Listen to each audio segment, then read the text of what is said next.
bienvenidos a Agenda Deportes en MOL TV. Estamos cerrando una semana previa a las fiestas patrias, hoy jueves, como siempre acompañada junto al editor de Deportes de MOL, Manuel Rojas. ¿Cómo estás, Manuel? Sí, hola, ¿qué tal, Bárbara? Gusto de saludarte a ti y a toda la gente que está a esta hora en la sintonía. Una semana con Copa Libertadores, Colo-Colo, Católica jugando Copa Libertadores. Tuvimos buenas noticias también en el tenis, después que el team ganara el US Open, comandado por Nicolás Massú, entrenando. Pero hay distintas ramas del fútbol, de otros deportes, donde también nosotros queremos hablar de ellas. Y tú vas a presentar a nuestra invitada el día de hoy, que creo yo ha estado un poco abandonado el tema del fútbol femenino, sobre todo en este último tiempo, porque nos preocupamos mucho de que volviera el torneo chileno, la primera A, la primera B, incluso volvió a la segunda división también esta semana. Pero el fútbol femenino ahí sigue esperando. ¿Siguen esperando? ¿Por qué? ¿Cuáles son las condiciones? ¿En qué están? Todo eso vamos a conversar esta tarde junto a Javiera Moreno, capitana de la Universidad Católica, también directora de la Asociación Nacional de Jugadoras de Fútbol Femenino de nuestro país. ¿Cómo está, Javiera? Bienvenida. Hola Bárbara, hola Manuel, todo bien, muchas gracias por su invitación y aquí contenta de poder meter este tema tan importante que lo vamos a ir desglosando ahí en la entrevista. Manuel, ¿qué está pasando en el fútbol femenino? Sí, mira, yo creo que es muy importante exponer en la mesa lo primero que es el fútbol femenino lleva un año casi sin poder desarrollarse con normalidad. O sea, se ha jugado una sola fecha, se jugó ahora en marzo. El tema del estallido social ya privó de terminar bien el torneo anterior. Y ahora, bueno, lamentablemente se paró todo, se pararon los torneos tanto masculino como femenino, pero finalmente se logra, y eso es lo que yo quiero recalcar, o sea, se logra incluso esta semana, ayer, volvió a la segunda división del fútbol chileno, pero aún no se sabe cuándo parte el fútbol femenino. Hay fechas tentativas, ya se entregaron los protocolos, se supone que ahora en octubre debe volver el fútbol femenino, pero ha quedado como para el final, y por eso es que esta semana quisimos hablar de este tema, quisimos saber de propias jugadoras, y también de esta asociación de futbolistas que hace rato ya vienen trabajando muy bien, porque han armado protocolos, se agrupan, hacen reuniones y están presionando también desde su mirada para que el fútbol femenino vuelva luego. Por eso es que quisimos invitar a Javier hoy día. Javier, lo primero que me gustaría consultarte, ¿en qué están hoy día? ¿Cuál es la situación? Hay equipos que están para volver, algunos están ya entrenando, otros no. A ver, cuéntanos un poco desde tu posición y cuéntanos también cuál es tu experiencia con respecto a esto. Sí, efectivamente ya están los protocolos sanitarios establecidos desde el Comité Médico de la NFP para poder regresar a los entrenamientos y que eso sea una posible vuelta al campeonato. Hay algunos clubes que ya están cumpliendo con todo esto y que ya regresaron efectivamente a entrenar. Creo que son 6 clubes a nivel nacional. Em, pero también hay otros que no lo han hecho y eso también obedece a que aún no realizan los PCR y eso también tiene que ver con que desde la NFP se han hecho cargo de poder otorgarle a todos los clubes los kits sanitarios y eso también incluye los PCR. Pero tampoco se les puede prohibir a los clubes adelantarse a esto y por su propia cuenta tomar los PCR a sus jugadoras y por ende adelantarse el proceso que en el fondo son los clubes que han estado entrenando ahora. Los clubes que aún no han vuelto son los que están esperando los PCR otorgados desde la federación. Pero, por ejemplo, Santiago Morning, Colo Colo, Universidad de Chile, Audax son clubes que han gestionado por su cuenta estos PCR, por ende ya están volviendo. Em, esa es la realidad, que volver o no al campeonato, eso todavía no lo sabemos. Todo depende de, en el fondo, cómo se vaya dando la situación sanitaria y cómo se vaya dando también los contagios o no dentro del fútbol y del campeonato y de los equipos, porque hay algunas diferencias en los protocolos sanitarios con respecto al de los hombres. Por ejemplo, una que preocupa muchísimo, que también está en nuestro comunicado que damos como asociación de jugadoras, que es el traslado a los entrenamientos. En el protocolo de mujeres para el fútbol femenino se estipula que en lo posible los clubes debiesen o las jugadoras debiesen asistir a los entrenamientos en transporte particular y en los hombres es una obligación. Entonces eso quiere decir que las jugadoras que tienen transporte van a ir en su propio vehículo y las que no van en transporte público, y también se estipula un protocolo para las jugadoras que vayan en transporte público, pero obviamente se amplía el riesgo y eso también quiere decir que, que los contagios van a poder ser una posibilidad mucho más grande y por eso hay que ir evaluando. Al momento en que se pueda iniciar el campeonato tienen que pasar 6 semanas desde que el último club, o sea, desde que se otorgan las condiciones de la NFP para el reintegro, para volver a entrenar, pasan 6 semanas y ahí decimos ya, podemos volver. En un principio era octubre, pero ahora no sabemos bien cuándo va a ser. La idea no es apurarse, sino que cuando el momento sea esté los protocolos otorgados y que en el fondo sea seguro para todas. Ahora, ¿le han dado algún argumento de por qué esa diferencia entre las características o lo que se le está pidiendo y exigiendo a los hombres versus las mujeres? La respuesta es que en el fondo se adecúa al contexto y a las circunstancias de que las futbolistas no son profesionales. Hay muchísimo, o sea, son 50 jugadoras a nivel nacional de un total de 900 que tienen contratos profesionales. Creo que son como 2 o 3 clubes que otorgan estos contratos y quizá no son para todas.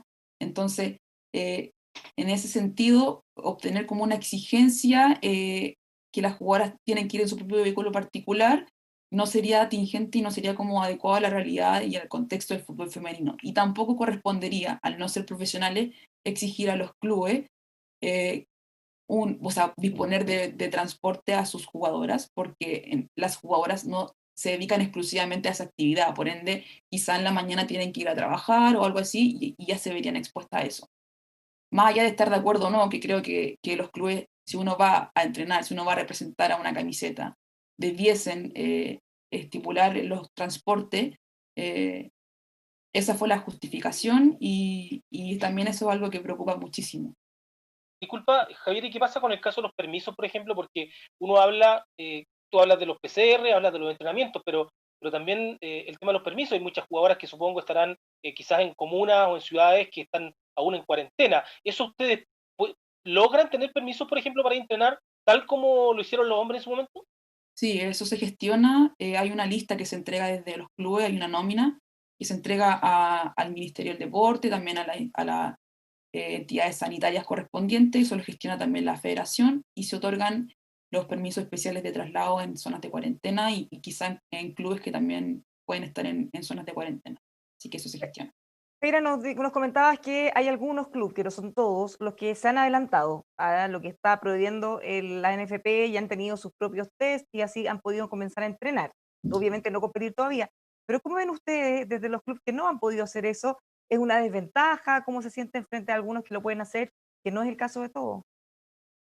Em, sí, la verdad es que como yo creo que va a empezar a ser desventaja en el momento en que la NFP otorgue los test y ahí los clubes se empiezan a demorar. Ahora claramente, eh, yo sinceramente, personalmente no lo veo como desventaja, sino como un aplauso a los clubes que lo están haciendo, porque eso requiere una gestión de ellos y una inversión, y eso se traduce en que le otorgan cierta importancia al desarrollo del fútbol femenino dentro de su club. El resto quiere decir que o no tienen los recursos o tampoco les interesa promover la rama. Y eso también quiere decir que en el momento en que la NFP otorgue los PCR, si es que los clubes se empiezan a demorar más de la cuenta y no toman los PCR en el momento en que ya están disponibles, eso ya es otra cosa. Ahí va a empezar a correr la desventaja como real, porque la gran mayoría del grueso de los clubes lo va a hacer ahora la próxima semana cuando se otorguen, ¿no? Eh, Javiera, pero tú tocas el tema de la desventaja y, y hoy existe desventaja así en el fútbol femenino, ¿no? Por lo mismo que tú planteabas recién, que solo creo que son tres equipos los que hoy tienen profesionales a sus jugadoras. Entonces, ya hay una desventaja. Hay equipos, yo me recuerdo hace 1 o 2 años atrás hicimos un reportaje nosotros del caso, por ejemplo, de San Luis, que era un caso terrible, porque las jugadoras no entrenaban, no tenían, perdían por goleada todos los partidos, pero era un amor propio de las jugadoras de presentarse a jugar que cualquiera quizás no habría querido. Entonces, ya en el fútbol femenino, más allá de lo que tú estás planteando, el tema de estas desventajas que van a haber quizás en el regreso, pero de por sí ya hay una desventaja en el fútbol femenino por todo lo que está pasando y por todo bueno, lo que ha ocurrido durante los últimos años. Sí, totalmente. El fútbol femenino, eh, no sé, vive en pandemia. Es una precarización constante. Para nosotras el hecho de estar ahora en pandemia y que se recortaron los recursos, tampoco es demasiado porque los recursos nunca han sido tanto y siempre han sido el mínimo. Y en ese sentido es algo que se sigue traduciendo ahora. Y si bien, como tú indicas, hay algunos clubes que están trabajando bien, es una lata al final la liga, porque al final son 3 o 4 equipos los que se escapan en la punta y el resto subsiste como puede. Pero esas son las condiciones y o sea, claramente yo lo veo como desventaja, pero si es que no hay una exigencia desde la entidad de poder seguir promoviendo o que los estándares no sean tan básicos y exigir un poquito más alto ese estándar mínimo, obviamente tampoco puedo decir como, oye, que no se escape el Chavo o Colo Colo, no sigan elevando el estándar porque si no nos quedamos atrás nosotras. Creo que por ahí no va, sino que promediar hacia arriba, o sea, tenemos que empujar hacia arriba y los clubes tienen que seguir en esa línea y no hacia abajo en el fondo. Ahora, esto puede ser un círculo virtuoso o vicioso en la medida que no, como dices tú, no los nivelen hacia arriba y sea menos competitivo, también puede ser menos atractivo para la gente que los vea, entonces termina siendo multiplicándose esas dificultades que ya tienen desde el inicio. Exacto, y al final eso hace también que el producto no sea tan vistoso. Muchísimas veces se dice que el fútbol femenino es fome, es aburrido, es más lento, tiene menos intensidad, pero ¿qué pasa cuando hemos visto buen fútbol femenino? O sea, cuando vemos jugar a la selección, nuestra selección tuvo una muy buena Copa América, salió en segundo lugar, atrásito de Brasil, que jugó muy bien, fue top en rating acá en nuestro país, también jugó un muy buen mundial para las condiciones que se tienen, no es un producto que en el fondo se tenga que mostrar tanto, en Europa la liga es tremenda, la Eurocopa también, entonces cuando hay inversión se muestra un buen producto y si es que no lo tenemos tampoco podemos exigir que lo haya si es que tú no inviertes, entonces es como tú bien dices, un círculo ahí vicioso complejo. Javiera, ¿qué te pasa cuando te dicen eso, lo que tú acabas de mencionar, que el fútbol femenino es fome? Eh, Yo siento que el fútbol es fútbol. Me encantaría, y eso también es como la rabia, también las motivaciones de iniciar una asociación de jugadoras, que es un poco viene a responder este abandono en el que ha estado el fútbol femenino, que muchas veces se dice no tiene discriminación de género, sino que tiene que ver con que no da plata, pero ese no dar plata y esa poca inversión tiene que ver con un tema de género. Entonces, obviamente me incomoda muchísimo porque los sueños y el fútbol tienen un rol social súper importante en la sociedad y eso no escapa al ámbito de las mujeres. Entonces, nos compone, somos parte de un club y en ese sentido es muy importante que se logre invertir en él. Entonces, yo me pregunto, ¿sería tan bueno el fútbol masculino o el fútbol formativo en categorías menores si es que no hubiese un desarrollo o planes, estrategia, inversión, un plan estratégico, un presupuesto? Lo dudo. O sea, es claro que estamos 50, 70 años atrás en cuanto al desarrollo del fútbol. Los hombres ya han tenido muchísimos mundiales, muchísimo desarrollo, pero en ese sentido ya tenemos esa experiencia. ¿Por qué tenemos que demorarnos tanto para poder lograr a esos niveles de desarrollo o de planes de gestión, que muchas veces es lo que indigna en el fútbol femenino? A veces no es tanto tema de plata, a veces hay auspiciadores, pero no los buscan o no los gestionan. Entonces, el abandono tiene que ver con eso, con no responderle a tus jugadoras, con no asistir a las reuniones, con no tener un plan estratégico que muchas veces no tiene que ver con plata. Entonces, cuando me dicen el fútbol femenino es aburrido, ¿y qué estás haciendo tú? Ese es el tema. Creo que hay un abandono que es transversal a los clubes, en verdad. Más allá de todo lo que falta, si miramos hacia atrás, en la última década, ¿ustedes sienten que sí ha habido algún avance, aunque todavía sea insuficiente? Sí, o sea, a nivel chileno, yo creo que ha sido importante. A uno siempre le encantaría que fuese más, y uno también en nuestro rol de ANJUF, claramente no nos categorizamos por exigir harto, pero no podemos negar que somos una de las mejores ligas a nivel sudamericano. Eso no quiere decir que seamos excelentes, pero es una de las menos malas. Tenemos una liga constante que tiene que ver también con un trabajo de la federación en eso, pero podría ser mejor. Pero también responde mucho a lo que ha hecho la selección, eso también es muy importante, es un producto que siempre va a ser el más importante, y también en recursos es algo muy positivo. Mostrar eso, mostrar que las jugadoras pueden ser referentes también a nivel social, es positivo. Así que siento que para no exigir tanto, creo que han habido avances. También últimamente las jugadoras también con convenio de ANJUF pudimos otorgar un seguro médico, lo paga la federación, y eso es muy importante, asegurar la salud de la jugadora. Han habido cosas positivas y creo que el hecho de que se intente volver a la liga, ahora en situación de pandemia, ya es algo también tremendo, porque en otros países simplemente se cortó el fútbol femenino. Entonces, creo que sí, hay que exigir, pero también, como tú dices, hay cosas que se han mantenido y eso se valora muchísimo. Tocaste el tema salud recién, Javiera. ¿Qué pasa cuando una jugadora de cualquier equipo hoy día se lesiona? Hoy día uno tiende a hacer los paralelos, o sea, se lesiona un jugador de cualquier equipo profesional hoy día, incluso de primera B, porque estoy hablando de Colo-Colo, Católica, la U, incluso jugadores de primera B y tienen los mejores médicos, pueden optar muchas veces a clínicas deportivas para poder recuperarse. ¿Qué pasa hoy cuando tú hablas de este seguro médico? ¿Les cubre, por ejemplo, este tipo de lesiones? No sé, un corte de ligamento, por ejemplo, que muchas veces es una de las lesiones más graves que tienen las futbolistas. Sí, depende mucho también del club en el que estés. Hay algunos afortunados que tienen integrado su cuerpo médico y podrían tener esa facilidad de poder atenderse con los mejores traumatólogos deportivos del país, como yo creo que son Católica, Colo-Colo, Universidad de Chile, pero hay otros clubes que están tercerizados, entonces no tienen mucha relación con sus jugadoras, por ende tampoco su cuerpo médico.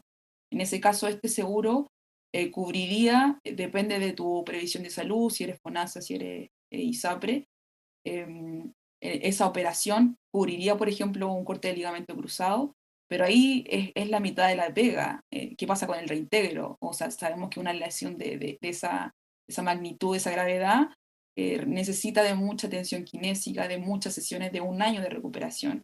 Y si bien también cubre un poco eso, no es al mismo nivel, por ejemplo, de que si tú estuvieses amparado por un club, y eso también es súper importante. En primera instancia, cubrir una operación, yo creo que es sumamente positivo, pero también tiene que ver como enfocarlo igual un poco a lo deportivo. O sea, si yo me opero en cualquier hospital y no, por ejemplo, en MEDS o en algún hospital que tenga relación con el deporte, va a ser distinto también mi reintegro. Así que son muchas cosas, pero yo creo que dentro de lo malo subsana un poco a poder tener esa operación, que son muchos millones de pesos, y en ese momento las jugadoras no estaban cubiertas. A diferencia de los protocolos que nos mencionas al principio, que había muchas mujeres que se dedican al fútbol, entre otras cosas, ¿qué tan posible es para una mujer en Chile dedicarse a ser futbolista y no usarlo como un hobby o entre medio de otras funciones que en el fondo sea donde ganen su sustento? Eh, ¿Qué tan posible? Yo creo que es muy posible en la medida en que el club también lo crea posible. O sea, tenemos ejemplos como Santiago Morning, que para ellos lo vemos posible, pero eso igual responde también a una elite. O sea, lo vemos así también porque hay jugadoras de nivel de selección ahí, y en ese sentido también Colo Colo responde un poco a eso, al funcionamiento interno de ellos como club, a lo que ellos aspiran como desarrollo del fútbol femenino dentro de su club, y en algunos casos en la U también, que tienen algunas jugadoras que quieren empezar a profesionalizar.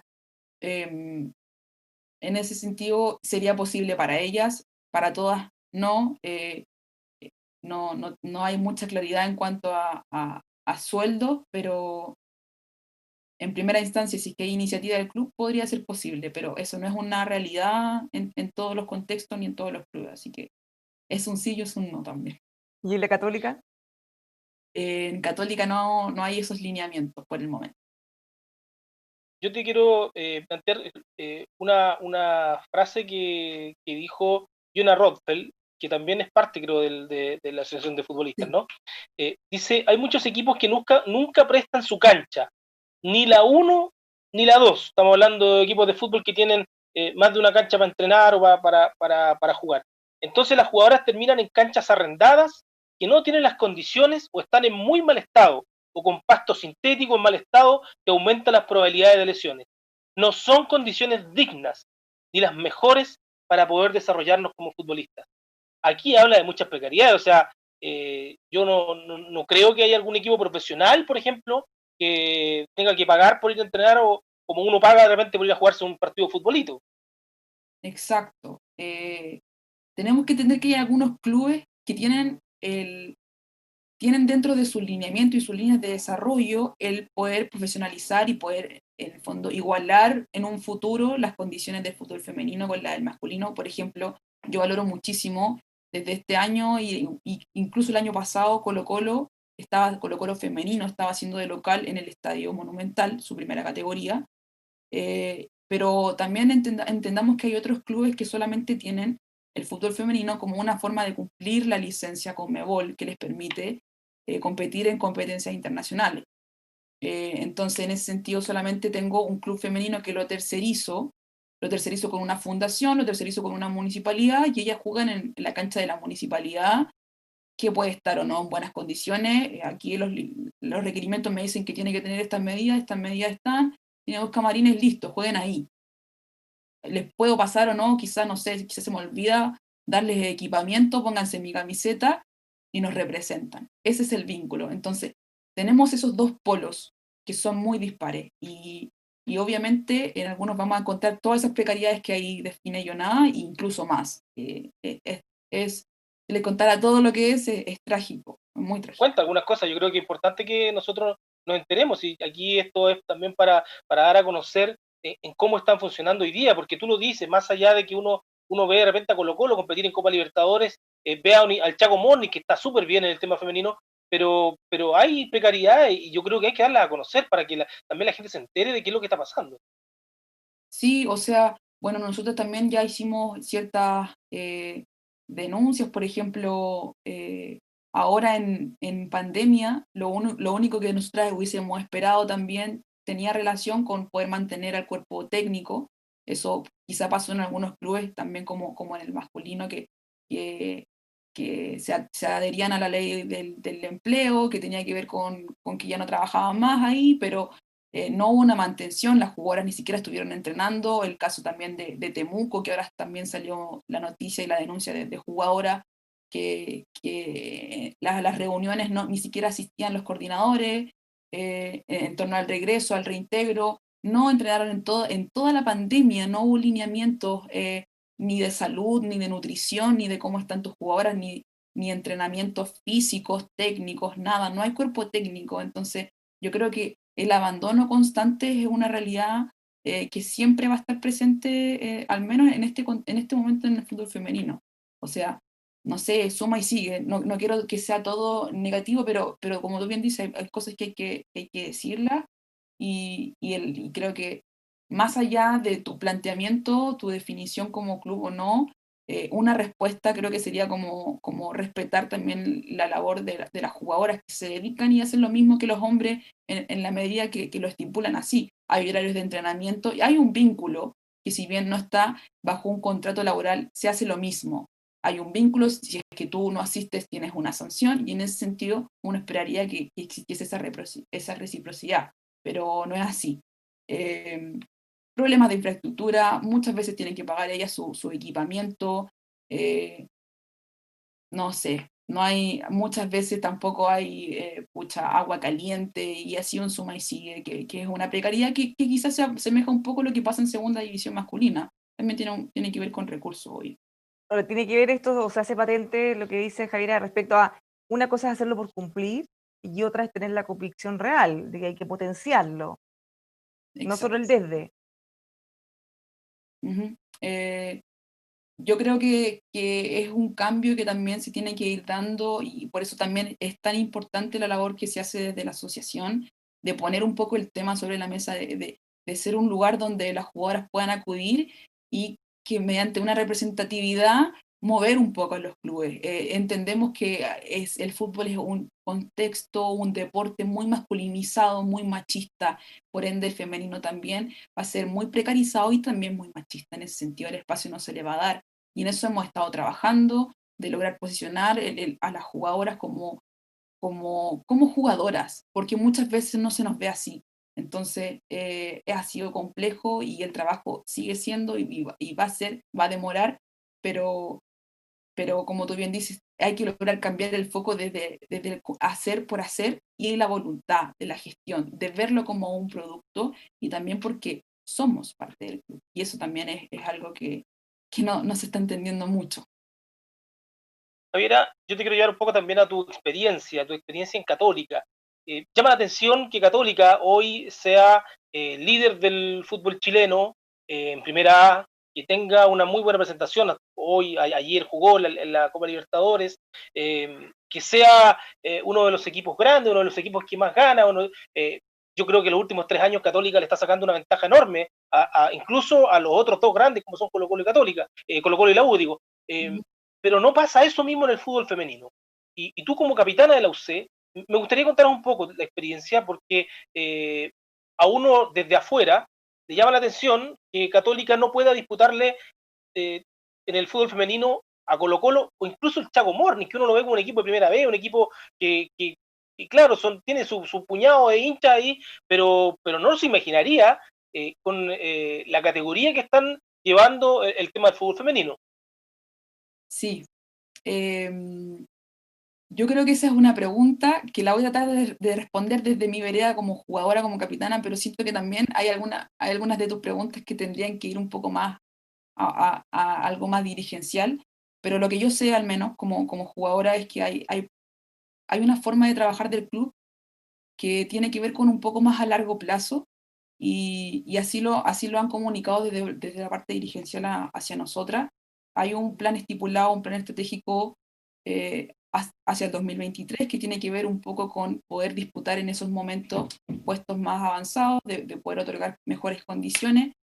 No sé específicamente en qué más consistiría el plan, pero pero sí, encuentro que debiese Católica estar un poco más arriba. Desde mi vereda como jugadora me encantaría, como capitana, yo llevo 10 años en el club, me interesaría muchísimo que se lograse no otorgar mejores condiciones, pero también entiendo que Católica es un club que funciona también desde lugares como mucho más lentos, son más estratégicos, y eso también tiene que ver un poco con la solvencia que han adquirido ellos como, como uno de los mejores clubes, no solamente deportivos, sino a niveles económicos, comunicacionales. Siempre los planes son súper pensados y yo creo que ya es momento también de que nos arriesguemos un poco más, pero eso también se va a traducir en cosas que yo quizá no te voy a poder comentar ahora, no tengo esa respuesta en su totalidad. Ya, pero así como dices que hay un plan a largo plazo, ustedes han ido viendo, porque un plan implica también acciones, no solo esperar resultados. ¿Has visto por lo menos algunos cambios o algunas cosas que se estén haciendo o anunciando al menos que los pudiera llevar a estar mejor posicionados en el 2023? Sí, tuvimos lineamientos el año pasado, tuvimos un cambio de cuerpo técnico, que eso ya fue algo muy importante para nosotras, para cambiar el funcionamiento en el que estábamos. Em, Eso también nos estipuló también tener un área de coordinación arriba. Hubo otras iniciativas a niveles comunicacionales, de posicionamiento, también de poder jugar un preliminar de un clásico, que eso también fue sumamente importante para sumar experiencia a la jugadora. Logramos jugar después de 10 años en San Carlos. Se venía traduciendo en una serie de iniciativas que nos estaban ilusionando muchísimo, el trabajo empezaba a ser mucho más serio y la pandemia igual viene un poco el estallido social a retroceder todo eso. Este año se estipulaba también como un año muy potente, pero lamentablemente esto también nos juega hacia atrás. La pandemia obviamente acrecenta y agudiza la precariedad del fútbol femenino y Católica no es la excepción en eso. En todos los clubes pasa así. Pero sí, como tú dices, ojalá se hubiese también traducido en más acciones y esperemos que cuando se estabilice todo esto también logremos verlo como lo estábamos viendo un poco el año pasado. Javiera, y ya que te toqué un poco el tema personal, dices que llevas 10 años en Católica, es harto tiempo. ¿Cómo Ujú. comienza esta historia tuya en el fútbol? Porque si tú me preguntas hace 10 años atrás, era mucho más difícil jugar fútbol para una mujer, ¿no? Sí, totalmente. Yo a los 9 años me metí a una escuela de fútbol que era de mujeres, así que eso me gustó muchísimo. a los 14 años llegué a Católica y siento que no ha cambiado tanto la realidad del fútbol femenino desde ese entonces. O sea, obviamente ahora se conoce muchísimo más, pero a niveles de liga creo que no tanto, pero sí, como tú dices, en ese momento había menos y obviamente estar en un espacio así claramente era un orgullo y sigue siéndolo. Pasamos ahí, en fútbol femenino hay dos categorías, la sub-17 y la categoría adulta, no hay categorías entre medio. Y ir escalando hasta llegar ahora, yo creo que obviamente es una de no sé, cosas que componen nuestra vida y es tremendo, pero sí, siempre ha sido difícil ser mujer y futbolista, lo va a seguir siendo en el fondo.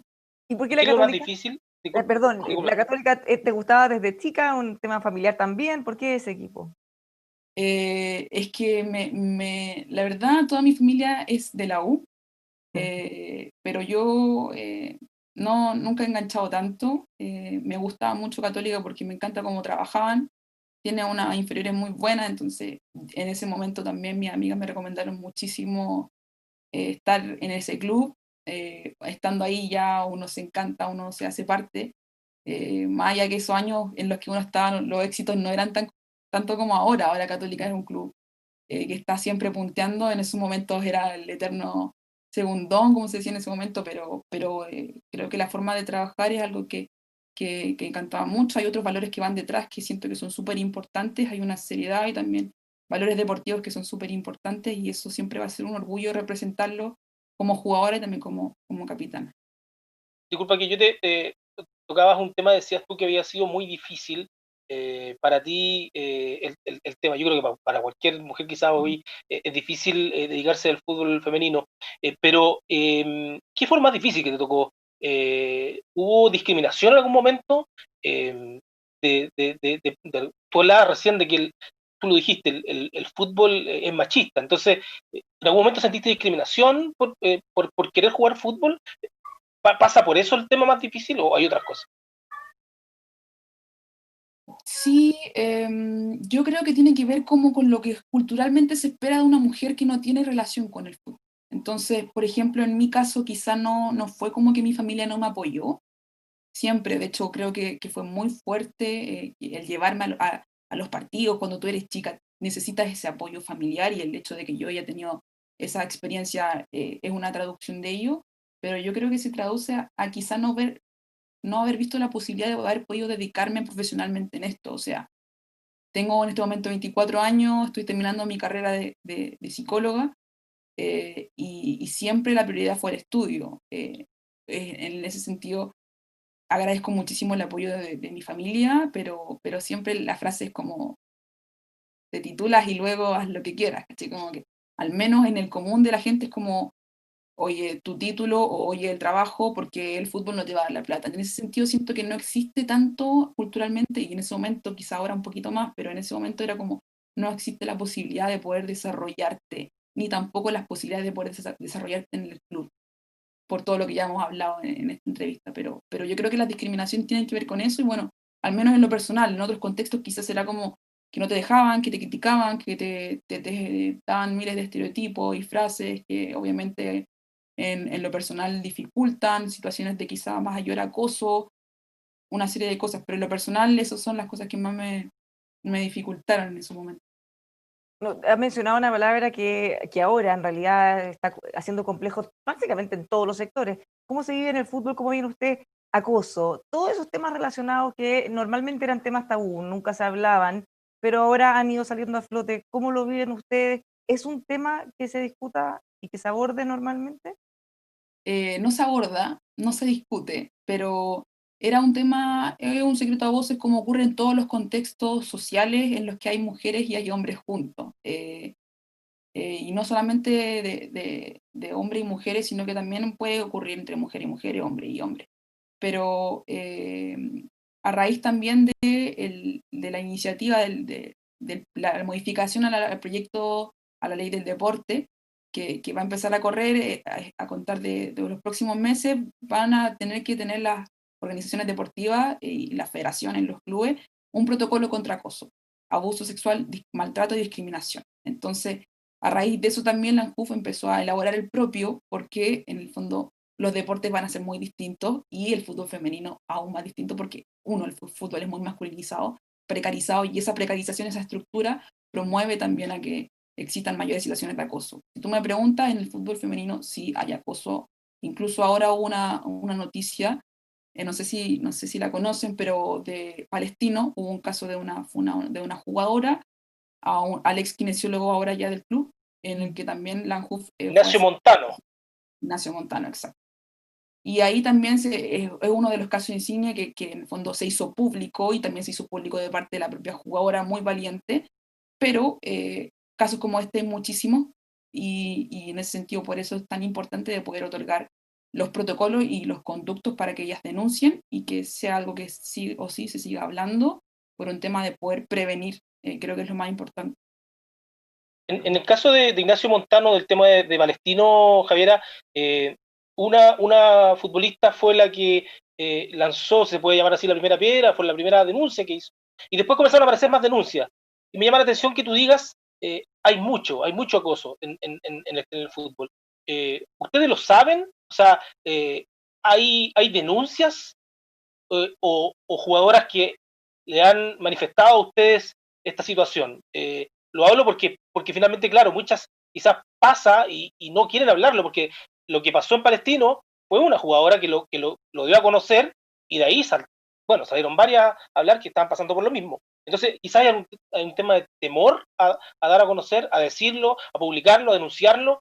¿Ustedes lo saben? ¿Por qué lo saben? Sí, hay de todo. Creo que cuando yo digo hay mucho, tiene que ver también con mi experiencia, no tanto personal, pero sí son como esos secretos a voces que uno va conociendo a lo largo de los años en los clubes, en compañeras que han pasado por otros lugares, en muchas circunstancias en que uno dice como, oye, esto no es normal, pero que no había pasado ni el momento feminista, o sea, el movimiento feminista del 2017, que habían pasado una seguida de cosas que uno no lograba interiorizar ni tomar en cuenta que estas cosas son acoso, son abuso, o que este ambiente es hostil, sexista, una serie de cosas que se traducen también en discriminación o maltrato, que también es súper importante, que si bien no es acoso directamente, sigue siendo muy importante. Entonces, cuando yo digo eso, se traduce un poco a lo que te menciono y no tanto como a las denuncias en sí, porque como tú bien dices, todavía hay mucho temor y hay mucho por hacer. El tema de poder educar a las jugadoras va a seguir siendo importante, que los clubes se sigan interesando va a ser importante también en poder conocer y establecer de manera de prevenir igual lo que pueda suceder. O sea, esto va a ser ley, van a tener que implementarlo sí o sí, pero como te digo, mientras antes lo hagan, mientras antes puedan establecer los conductos, va a ser muchísimo mejor. Hay que hacer un cambio de protocolos, pero también cultural, y eso a todo nivel, en el fondo, en todas las actividades. Exacto. Sí, Manuel. yo te quería, Javiera, también plantear el tema de eh, cuál es la cercanía que ustedes tienen con la selección chilena de fútbol, la Roja. Porque me da la impresión a mí de que el fútbol chileno con la selección viven en mundos apartes. Ya hay una diferencia con la Roja masculina, pero siento que no sé, veo mucha distancia entre lo que pasa, por ejemplo, con lo que está haciendo Christian Ender a nivel mundial, y hay otras jugadoras que están jugando en Europa, y veo mucha diferencia, mucha distancia. ¿Cómo es esa relación con las jugadoras que hoy están brillando a nivel europeo? Hay de todo, también como se traduce en el fútbol masculino, es algo que esa lejanía es normal también que se dé un poco con lo que sucede, el no estar en la misma liga.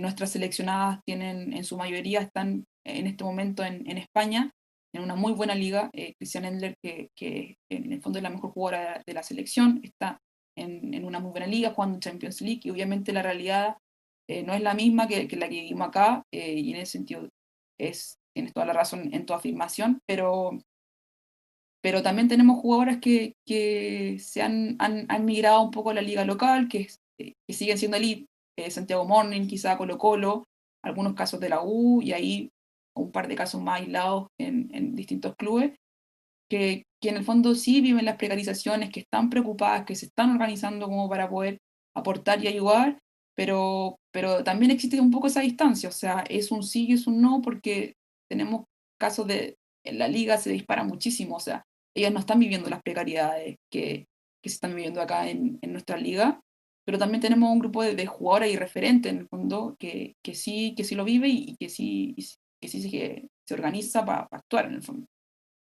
Bien, ¿hecho expectativas después de lo que pasó con el Mundial Femenino? Y decía, habían partidos que tenían mucho rating, de alguna manera estuvo de moda por un tiempo.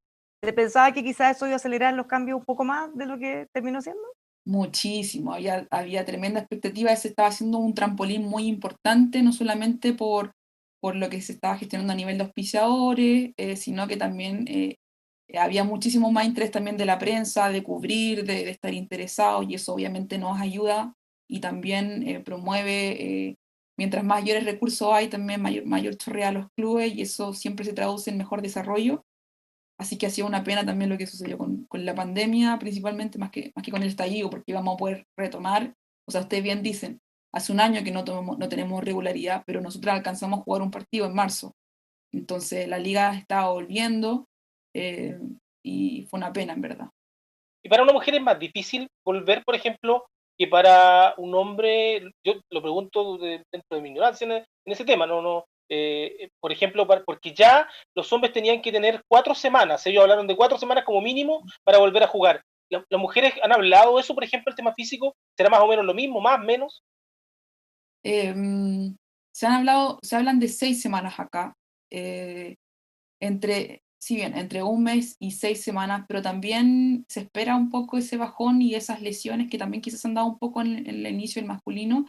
Depende muchísimo, como te decía, de la preparación y de la mantención que se hizo. O sea, obviamente uno no podía esperar tanto de quizá mejorar y potenciar al fondo tu rendimiento físico en pandemia, pero sí al menos de mantenerlo, pero más allá de hacer como distinción como entre género en ese sentido, como que siento que tiene que ver con la preocupación y con el desarrollo que tú le diste a tu entrenamiento en pandemia, y eso también tiene que ver mucho con los planes físicos que te dan de los clubes, y ahí siento que quizá podría ser un poco más desigual, pero más que ya por un tema biológico, creo que tiene que ver con si es que se mantuvo o no planes de entrenamiento físico, que como te decía, muchos clubes no lo mantuvieron con sus jugadoras, lo que va a ser terrible para ellas cuando vuelvan y también se va a traducir en los rendimientos. Javiera, ya para ir cerrando, ¿cuándo esperan ustedes que puedan volver definitivamente? Ah, Cuando el campeonato, yo creo que idealmente mediados de octubre, eso es lo que se espera, pero tenemos que también, y aprovecho también la plataforma de llamar un poco a la calma, porque yo creo que se va a volver cuando se pueda volver, y eso se traduce también a la situación sanitaria. Nosotras también estamos muy comprometidas con nuestra salud, con la de nuestra familia, y eso quiere decir que hay un compromiso tanto a nivel club, tanto a nivel ANFP como jugadoras de ser lo más responsables que podamos para poder volver. No queremos exponer ni a nuestra familia, ni a nuestras compañeras, ni a nuestro cuerpo técnico, así que en ese sentido, tratar de cumplir las medidas con lo que mayor se pueda, los protocolos en mayor rigurosidad, pero primero lo que queremos es volver a entrenar y si es que todo sale bien, volver a jugar, así que con calma. Mira, antes muchas del cierre, gracias. mira, yo creo que hace 5 años atrás uno no se imaginaba que ni siquiera hubiese un campeonato de esta, más allá de las precariedades, más allá de las diferencias. Yo creo que uno no se imaginaba que iba a haber un campeonato de fútbol femenino con, no sé, 16 equipos son más o menos los que están jugando, ¿no? Y que por lo menos haya 3 equipos que ya tengan a jugadoras profesionales, que les paguen. Entonces, ¿cómo ves y cómo ven ustedes como Asociación Nacional de Jugadoras de Fútbol Femenino en Chile el futuro del fútbol femenino de aquí a 3, 5 años más? Es que la verdad no tengo mucho conocimiento de eso y no te podría dar una respuesta. Si tú me preguntabas como con el presidente de la federación que estaba antes, yo Sebastián quise, Moreno. con Moreno, con Sebastián Moreno, te hubiese podido decir, sabes qué, se ve bien esto, pero en este momento no conocemos los planes de desarrollo que hay respecto al fútbol femenino, y eso también va a ser súper importante conocerlo y también que se clarifique, porque hay una proyección también de lo que va a ser la selección, pero no de la liga, y eso también tiene que ver con la situación económica, con los presupuestos, y si tú me dices, según lo que veníamos haciendo, según lo proyectado, debiésemos estar muchísimo mejor. En este momento no te puedo dar una respuesta porque no sé cuáles van a ser los planes de desarrollo. Y también como hubo en su momento con el Mundial 2008 acá en Chile, se esperaba que hubiese un crecimiento enorme y no pasó nada porque hubo cambio de presidente. Acá se espera que también sea distinto, que ya los tiempos son distintos, así que ojalá que se traduzca también en mayor desarrollo. Disculpa, Muchas gracias, Javiera, por haber disculpa, la estado última. ya no nos da más tiempo, lamentablemente, Manuel, lo siento, así es la cosa. Pero estamos comprometidos para seguir con estos temas más adelante. Javiera, muchísimas gracias por haber estado con nosotros. Manuel, ¿nos encontramos la próxima semana? Sí, muy bien, muchas gracias. Muchas gracias por la invitación. Que tengan los dos unas muy buenas fiestas patrias, los dejamos a todos invitados. Que sigan junto a nosotros revisando nuestros contenidos aquí en emol.com.